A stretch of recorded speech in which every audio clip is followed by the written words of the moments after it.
미국의 남북 전쟁은 노예 제도를 인정하지 않는 북쪽과 노예 제도를 고집하는 남쪽과의 싸움이었습니다. 그런데 이 남북 전쟁이 일어나기 직전에 있었던 일입니다. 당시에 미국에는 지하철도라고 하는 비밀 조직이 있었습니다. 근데 이 지하철도라고 하는 비밀 조직이 하는 일이 무엇이었느냐? 남쪽에 있는 흑인들을 빼돌려서 자유롭게 살 수 있는 곳으로 옮겨놓는 작업을 했습니다. 그래서 1840년부터 1861년까지 약 21년 동안 수천 명의 노예들을 남쪽에서 빼어내다가 해방을 시켰어요. 그런데 해방된 노예들 중에 일부가 남쪽으로 스며들어서 다른 노예들을 빼돌리는데 역할을 하는 사람들이 있었어요. 그러니까 자기가 해방된 것으로 그치지 않고 남쪽으로 스며들어서 다른 노예들도 해방될 수 있도록 다른 데로 빼돌리는, 자유를 얻을 수 있는 곳으로 빼돌리는 그런 일들을 했단 말이죠. 그런데 이 일을 하는 사람 중에서 가장 유명한 사람은 해리엇 터브만이라고 하는 사람이었어요. 여자예요. 여자 흑인이에요. 해리엇 터브만이라고 하는 여자 흑인이에요. 근데 이분은 노예로서 해방이 된 이후에 19차례를 왕래를 했어요. 19차례를 남북으로 이렇게 왕래를 했어요. 그러면서 그가 빼는 노예 수가 약 300명 정도 돼요. 이것은 죽음을 무릅쓰고 하는 거예요. 들키면 죽는 거예요. 그리고 그에게는 $40,000라고 하는 현상금이 붙어 있었어요. 아무튼 그럼에도 불구하고 그는 자기가 할 수 있는 범위 내에서 노예들을 해방시키는 그 일에 최선을 다했어요. 남북전쟁이 발발했을 때는 국군의 조리사로서 일을 하게 되어서요. 그와 같은 선한 일들을 할 수 있었던 것은 자기 생명을 내어놓았기 때문에 그게 가능했던 거예요. 그래서 사람의 삶에서 아름다움을 느끼게 하는 것들, 사람의 삶 속에서 아름다움을 느끼게 하는 것들, 숭고함을 느끼게 하는 것들, 그 모든 것은 나를 내려놓는 과정에서, 나를 내려놓은 사람들을 통해서 나타난 결과들이다. 그렇게 보시면 될 것 같아요. 그러면 오늘날 신앙적인 영향을 주면서 살아가는 사람들의 특징은 무엇일까요? 그것은 받은 말씀을 실천하기 위해서 어떤 대가라도 지불하면서 살아가려고 하는 사람들이에요. 이런 사람들은 그들의 삶을 통해서 다른 사람들에게 선한 영향을 준단 말이죠. 오늘도 하나님은 이런 사람을 찾고 계세요. 찾는 이유가 뭐냐? 첫 번째는 보고 싶어서요. 보고 싶어서 찾아요. 하나님이 가장 아름다웠게 생각하는 사람이 바로 받은 말씀대로 살아가기 위해서 어떤 대가라도 지불하면서 살아가려고 노력하는 그 사람이거든요. 하나님이 가장 보고 싶은 사람이란 말이죠. 보고 싶으니까 찾아요. 두 번째로는 사람들에게 선한 영향을 끼치고 있으니까 찾아요. 세 번째로 하나님은 이런 사람들을 통하여서 큰 일을 해낼 수 있으니까, 이런 사람들을 통하여서 큰 일을 해낼 수 있으니까 찾아요.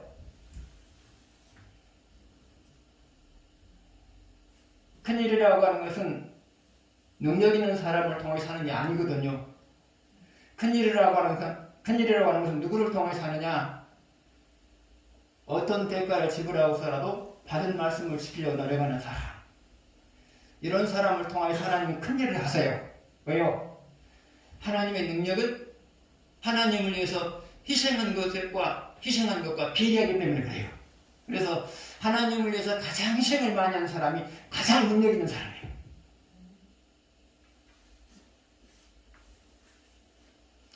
하나님은 오늘도 찾고 있어요. 여러분이 그 주인공이 되었으면 좋겠습니다. 아멘. 첫 번째 문제 보시겠습니다. 같이 읽겠습니다. 문제 보세요. 문제만 보세요. 아비암은 아버지 노고함이 지었던 모든 죄를 지었습니다. 그럼에도 불구하고 하나님은 그의 아들을 왕으로 세웁니다. 그러면 무상을 섬기는 자의 아들이 왕에 오른 이유는 무엇일까요? 3절에서 5절 보시겠습니다.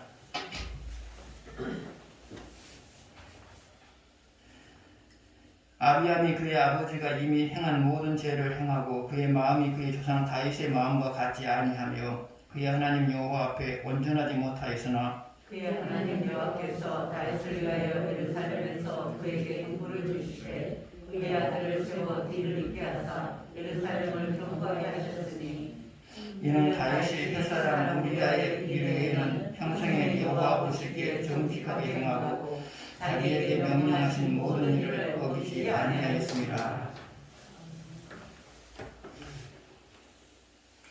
아비암은 아버지의 죄된 삶을 답습을 했어요. 답습을 했어요. 구체적으로 말하면 아버지가 섬겼던 우상을 그대로 섬겼어요. 그런데 하나님은 아비암의 후손 아사를 왕위에 올려놓아요. 그러면 우상을 섬기는 자의 아들을 왕위에 올려놓는 이유가 뭐냐? 오늘 말씀을 보게 되면 다윗 때문이다. 그들의 조상 다윗 때문이다. 그렇게 말하고 있어요. 그들의 조상 다윗 때문이다. 그렇게 말하고 있어요.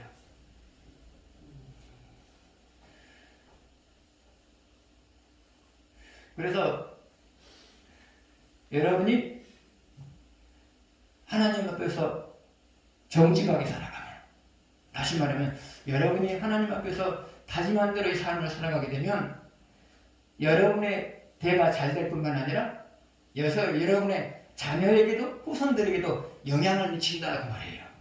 영향을 미친다 그 말이에요.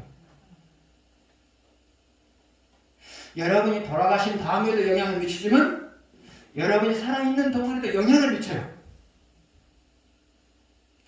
그래서 여러분들은 매 순간순간마다 나라는 존재는 아니 내가 이 상황에서 어떤 선택을 하느냐에 따라서 나와 내 자손의 삶에 영향을 줄 수 있다. 그 생각을 하시면서 사셔야 돼요.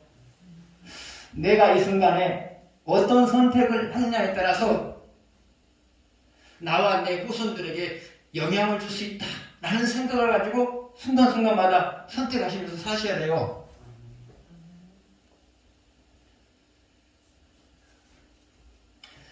그러면 아비암이 아버지 노보암의 죄를 답습한 이유가 뭘까요? 가장 기본적인 것은 아버지에게 배웠기 때문이에요. 아버지에게 배웠기 때문이에요.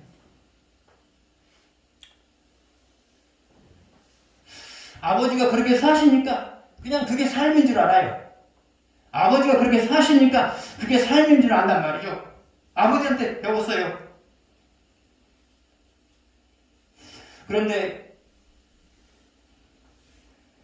여러분 역시도 마찬가지예요. 여러분이 어떻게 사느냐에 따라서 자녀들도 영향을 받는단 말이죠. 여러분이 철저하게 하나님을 섬기면 자녀들도 철저하게 섬길 것이고요. 여러분이 대충 하나님을 섬기면 여러분의 자녀들도 대충 하나님을 섬길 것이고요. 닮아가요. 자식은 부모의 신앙을 닮아가요. 그래서 여러분 신앙생활을 하면 내가 지금 선택하는 것은 내가 지금 어떤 행위를 선택하는 것은 나만의 문제가 아니라 내 자녀에게도 영향을 준다. 그 생각을 하셔야 돼요. 두 번째로, 아비암이 아버지 르호보암의 삶을 다스린 이유가 뭐냐? 하나님의 말씀대로 살겠다는 다짐이 없었기 때문에 그래요. 하나님의 말씀대로 살겠다는 다짐이 없었기 때문에 그래요. 하나님의 말씀대로 살겠다고 다짐하게 되면 부모가 어떻게 살든지 주변 사람들이 어떻게 살든지 나만의 삶을 살아간단 말이죠. 그런데 쉽지만은 않아요. 그러나 그럼에도 불구하고 다짐하면 하나님은 다짐한 대로의 삶을 살아갈 수 있도록 도우셔요. 그래서 가족들이 어떻게 살든지 내 주변의 사람들이 어떻게 살든지 그 사람은 받은 말씀대로 살아가요.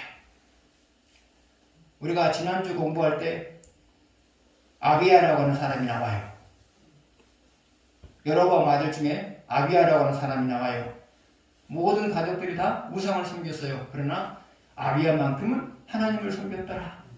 아비야만큼은 하나님만 섬겼더라. 그런 내용이 나오죠. 14장에 오게 되면요. 그래요. 온 가족이 우상을 섬겼어요. 그러나 그 가운데서 아비야만큼은 하나님을 경외하면서 그렇게 살았어요. 신앙생활은 마음먹기에 달려있어요. 하나님께서는 마음먹은 대로 신앙생활하게 만들어요. 다짐하면 다짐한 대로 신앙생활할 수 있도록 그렇게 도우세요.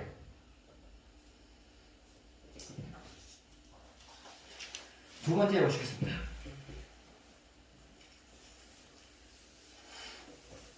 아비암이 유다를 3년밖에 다스리지 못한 이유는 무엇일까요? 2절 3절을 보시겠습니다. 같이 읽겠습니다. 예루살렘에서 3년 동안 다스리니라. 그의 어머니의 이름은 마하가요 아비살롬의 딸이더라. 아비암이 그의 아버지가 이미 행한 모든 죄를 행하고 그의 마음에 그 조상 가인과 아니요 그의 하나님 여호와 앞에 온전하지 못하였으나 아비암은 왕위에 오른 지 3년밖에 못 살고 죽었어요. 죽은 이유가 뭘까요?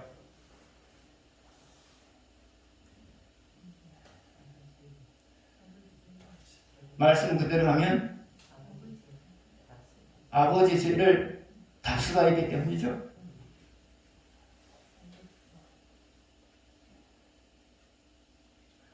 더 고급스럽게 표현하면 하나님이 아비암에게서 더 이상 기대할 것이 없기 때문에 하나님이 아비암에게서 더 이상 기대할 것이 없기 때문이에요. 하나님은 모든 그리스도인들에게 기대하는 것이 있어요. 그 기대가 뭐냐? 첫 번째로는 받은 말씀대로 살아가려고 노력하는 것. 두 번째로 하나님이 하기를 바라는 것을 하면서 살아가는 것. 이 두 가지를 기대해요. 여러분에게서. 하나님은 이 두 가지를 기대한단 말이죠. 아니 하나님이 여러분을 창조한 목적이 이것이다 그렇게 말해도 지나친 말이 아니에요. 하나님은 여러분에게 기대하는 것이 있어요. 기대하는 것이 뭐라고요? 하나는 받은 말씀대로 살아가려고 노력하는 것. 또 하나는 뭐라 그랬죠? 하나님이 하기를 바라는 일을 하며 살아가는 것. 이것이 바로 여러분을 향한 하나님의 기대예요. 그런데 아비암에게서는 그런 기대를 할 수 없는 상황이 되었어요. 그래서 더 이상 그렇게 살지 말고 올라와라. 데리고 온 거죠. 반면에 하나님의 기대에 부응하며 살아가는 사람은 살 만큼 살다가요. 살 만큼 살되 행복하게 살다가요. 그래서 여러분 살 만큼 살되 행복하시려면 하나님의 기대에 부응하는 삶을 살아가십시오. 세 번째 보시겠습니다.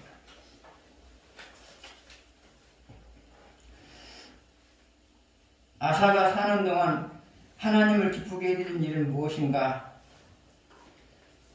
읽어가면서 하나하나씩 찾읍시다. 또 나중에 또 하려면 복잡해지니까. 자, 9절부터 읽겠습니다. 이스라엘의 여로보암 왕 제20년에 아사가 유다 왕이 되어 예루살렘에서 41년 동안 다스리니라. 그의 어머니 노노미아 따라 아비살의 딸이라.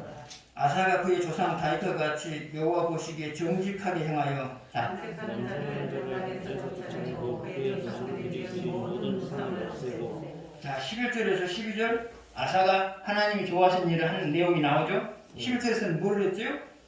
11절에 하나님 좋아하시는 일을 다윗과 같이 정직했다. 다윗과 같이 정직했다.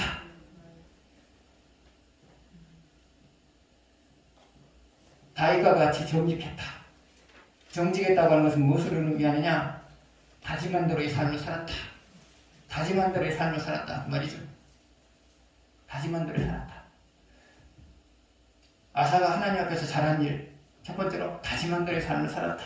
두 번째 잘한 일은 뭐죠?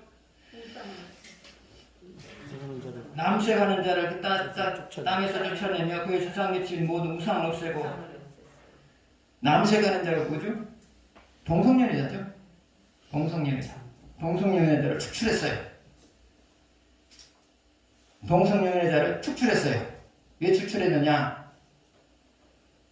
그 행위가 나쁘기 때문에 축출한 것이고요. 또 하나는 남아있는 유다 사람들을 향한 경고죠.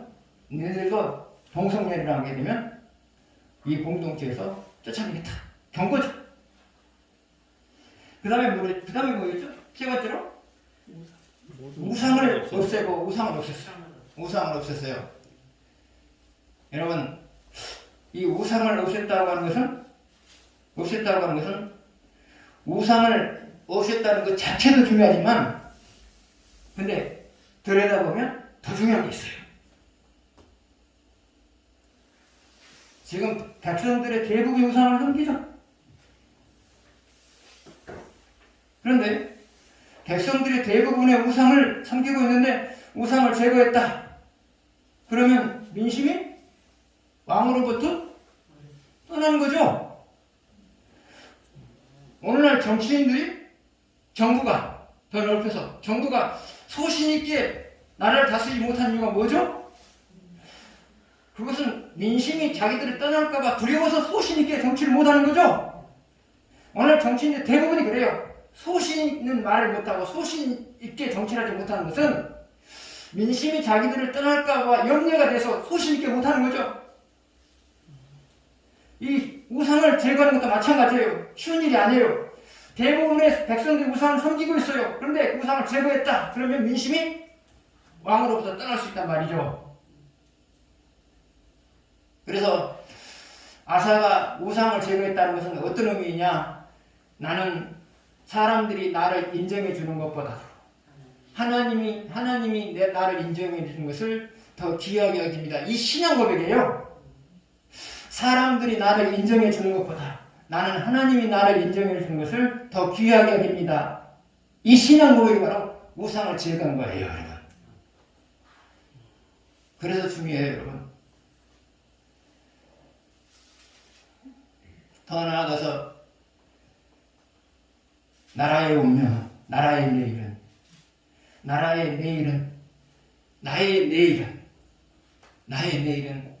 사람의 손에 의해서 결정되는 것이 아니라 하나님의 손에 의해서 결정된다는 이 믿음이 있었기 때문에 이렇게 할 수 있었던 거예요. 그래서 종교개혁을 단행하는 사람들, 공동체를 개혁하고자 노력하는 사람들, 그 저변에 깔리는 것이 뭐냐? 하나님을 기쁘게 해드리는 것이 공동체를 위한 것이요 나를 위한 것이다. 이런 믿음이 있기 때문에 개혁을 할 수 있는 거예요. 아멘. 이런 생각을 갖고 살아가는 사람들은 사람들을 두려워하지 않아요. 이 믿음이 없으니까 사람에 의해서 내 운명이 좌우되고 사람에 의해서 우리 공동체 운명이 좌우된다는 이런 얄팍한 생각을 갖고 있는 사람들은 절대로 소신있게 신앙생활 못해요. 소신있게 신앙생활 못하고요. 개혁을 못해요. 그러나 사람에 의해서 내 운명이 결정되지 않고 하나님에 의해서 내 운명이 결정이 되고 사람에 의해서 우리 공동체의 운명이 결정이 되지 아니하고 하나님 위해서 공동체가 운명이 결정된다는 사실을 믿는 사람들은 소신 있어요. 소신 있단 말이죠.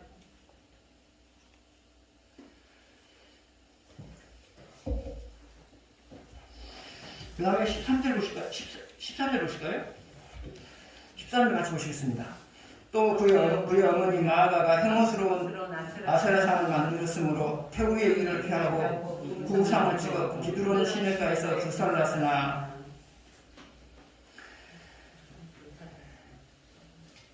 결론은 뭐죠? 우상을 섬기는 태우를 폐위시킨 거죠. 우상을 섬기는 태우를 폐위시킨 거죠.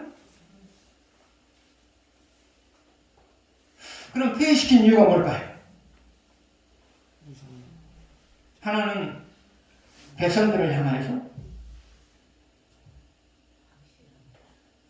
우상을 섬겨서는 안 된다는 강력한 경고란 거예요. 내가 우상을 섬기는 태우도 피했다. 그런데 너희들이 만약에 우상을 섬긴다면 나도 너희들을 가만두지 않겠다. 우상을 숭배하지 말라는 강력한 경고가 바로 태우를 패해버린 일이에요. 그러면 태우를 패했다는 것은 어떤 의미일까요? 나는 가족보다 하나님을 더 사랑합니다. 이 고백을 한 거죠. 나는 내 가족보다 하나님을 더 사랑합니다. 이 고백을 한 거죠. 하나님을 더 사랑하기 때문에 태우를 피할 수 있는 것이지, 하나님보다 가족을 더 사랑했으면 태우를 피할 수가 없죠. 피할 수가 없잖아요. 그래서 나는 내 가족보다 하나님을 더 사랑합니다. 이것을 지금 행위를 통하여서 하나님께 표현하고 있는 거예요. 여러분, 가족보다 하나님을 더 사랑하셔야 돼요. 그러면 여러분이 가족보다 하나님을 사랑하는 모습은 뭘까요? 신앙이 망가졌을 때 말로서 제재를 하든지 행위로서 제재를 하든지 제재를 할 수 있는 것, 이것이 바로 하나님보다 가족보다 하나님을 사랑하는 모습이에요. 가족들이 이문대로 살아가도 내버려 두는 것, 그것은 가족을 하나님보다 더 사랑하는 모습이에요. 가족들의 신앙이 느슨해졌을 때 거기에 대해서 책망을 하거나 어느 정도의 제재를 가한다면 그것은 바로 가족보다 하나님을 더 사랑한다는 것을 삶을 통해서 표현할 거거든요. 근데 중요한 게 있어요. 여러분이 가족보다 하나님을 더 사랑하는 것은 가족을 최고로 사랑하는 거예요. 왜요? 가족들이 하나님을 사랑하게 되면 하나님의 사랑을 받잖아요. 그러나 가족들이 하나님을 소홀히 여기게 되면 하나님부터 징계를 받잖아요. 그래서 여러분, 가족보다 하나님을 더 사랑하는 것은 가족을 최고로 사랑하는 거예요. 자 이제 본문으로 들어갑시다. 아사가 태우를 피했어요. 피하는 것은 미워하기 때문에 피한 것이 아니고요. 하나님만을 섬기게 만듦으로 인하여서 하나님으로부터 은총을 받게 된 목적이란 말이죠. 그래서 태우의 일을 패해버리는 것은 태우를 사랑하기 때문에, 그것이 태우를 향한 최고의 사랑이기 때문에 패했단 말이죠.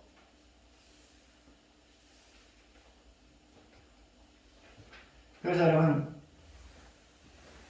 가족보다 하나님을 사랑하는 것은 하나님을 최고로 사랑하는 것이다. 하나님보다 가족을 더 사랑하는 것은 가족을 최고로 미워하는 것이다. 여러분, 그래요. 여러분이 그동안에 이 경험들을 하셨고요.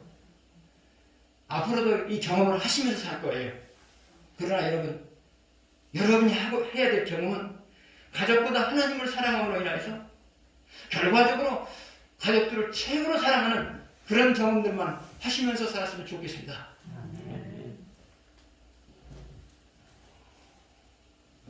자, 이 정도는 하고요. 이 정도는요. 하나 더 보죠. 하나.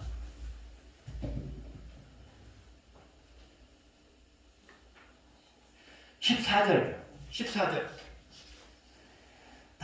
다만 상당한 없애지 아니하니라. 그러나 아사의 마음이 일평생 여호와 앞에 온전하였으며, 일평생 온전하였으며, 다시 말하면 일관성 있게 하나님을 섬겼다는 말이죠. 일관성 있게 하나님을 섬겼다는 말이죠. 여러분도 일관성 있는 사람을 좋아하시죠? 상황에 따라서 변하는 사람은 여러분이 가까이 하고 싶지 않은 사람들이죠? 하나님도 마찬가지예요. 일관성 있게 하나님을 섬기는 사람들을 하나님을 가까이 하세요. 그리고 그런 사람들을 마음껏 축복하세요. 아사는 일관성 있게 하나님을 섬겼다 그 말이죠. 자, 넘어가죠.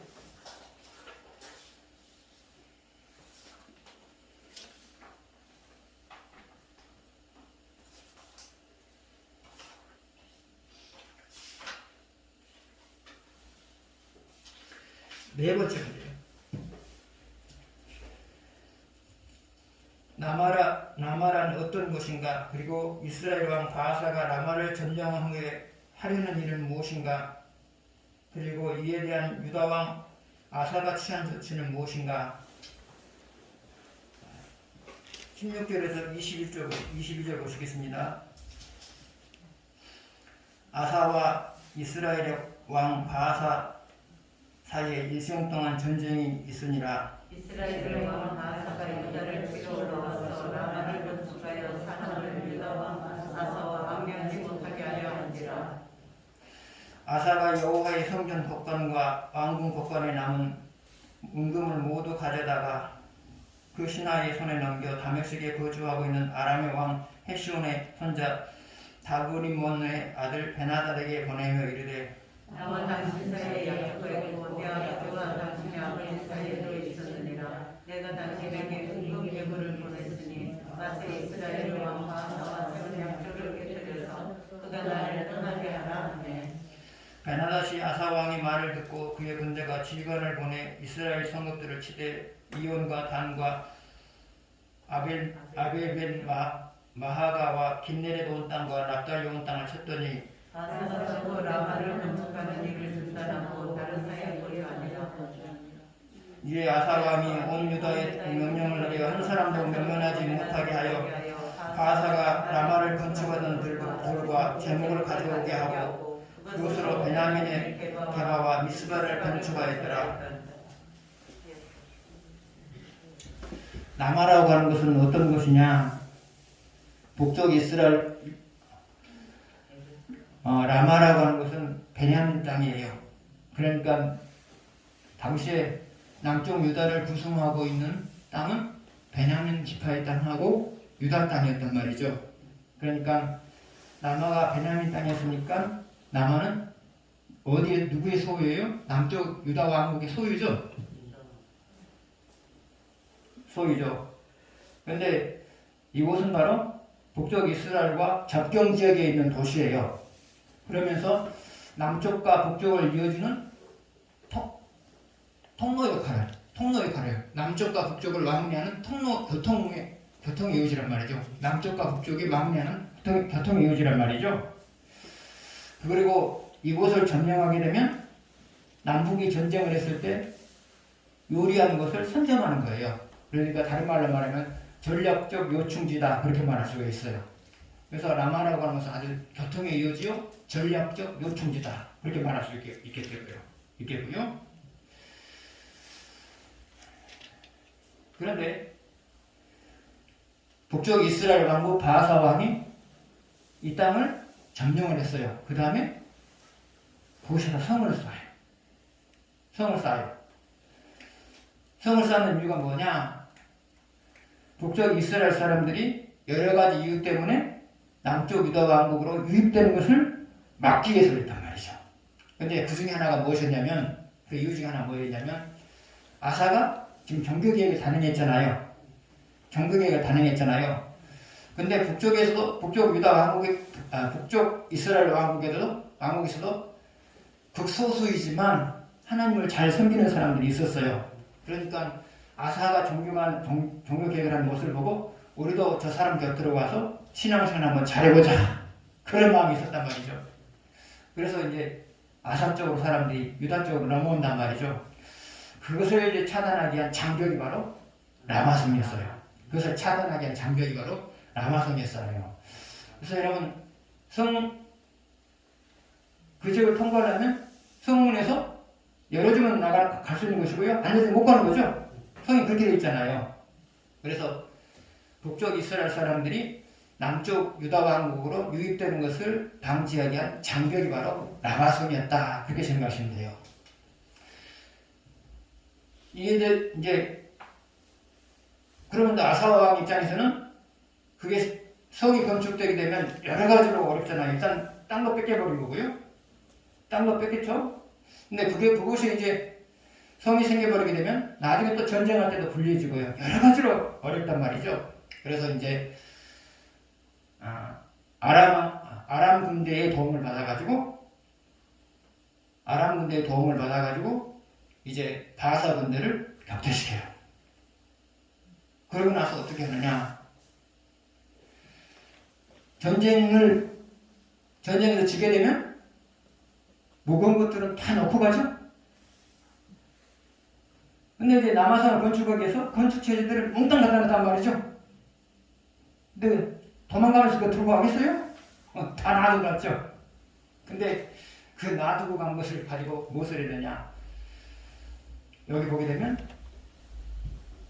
22절이라고 나요? 22절이라고 나요?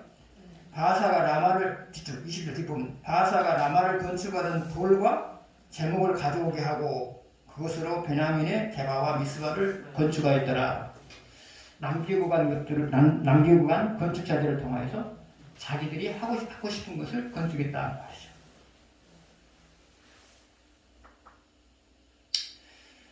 전쟁하는 것은 괴로운 일이에요. 그러나 전리품으로 남은 것이 있었어요. 그것은 뭐냐?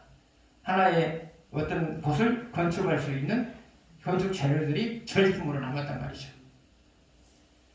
이것을 꼭 그렇게 해석할 것은 아니지만 여러분도 살다 보면 고통스러운 일들이 있어요. 그러나 당할 때는 고통스럽지만 그 고통스러운 일을 통해서 여러분에게 남겨지는 선한 것들이 꼭 있단 말이죠. 그래서 여러분 고통스러운 일을 만날 때마다 이것을 매개해서 내게 남겨지는 선한 것이 반드시 있다. 이것은 항상 생각하세요. 근데 이거는 뭐 간주하는 것이 아니고요. 사실이거든요. 아멘. 그 다음에 이제 다섯 번째는 역대하 14장하고 관련된 거거든요. 근데 오늘 전체적인 흐름하고 맞지 않는 내용이어서 이것은 나중에 역대하 14장을 다룰 때 이 부분은 다시 한번 다루도록 하겠습니다. 오늘 여기까지만 하겠습니다.